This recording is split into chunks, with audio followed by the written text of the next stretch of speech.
እሺ ወዳጆች አንድ ጥያቄ ልጠይቃችሁ። አንድ አባት ልጁ ተደፈረችበት። ከዛ ለፖሊስ ሄዶ አመለከተ። ፖሊሶችም ደፋሪውን ያዙት። ከዛ ለፍርድ ቤት አቀረቡት።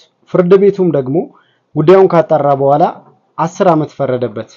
አባትየው ደግሞ ያው ከሚሰራው መስሪያ ቤት ላይ የታክስ የግብር የተባለ ደሞዙ ይቆረጣል።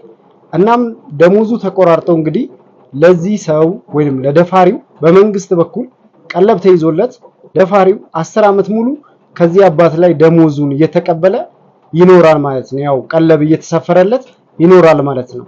እና እቺ ዓለም ምድር በቃ እዚህ ይሄንን ሲያይ አባትየው በቃ ይሄንን ሁሉ እንግዲህ ልጁ ተደፍራበት በዛ ላይ ደግሞ ታክስ ከሚከፍለው ከሚሰራው ስራ ላይ ደግሞ ግብርና ታክስ ተቆርጦ ለዚህ ለደፋሪው ይሰጣል ማለት ነው።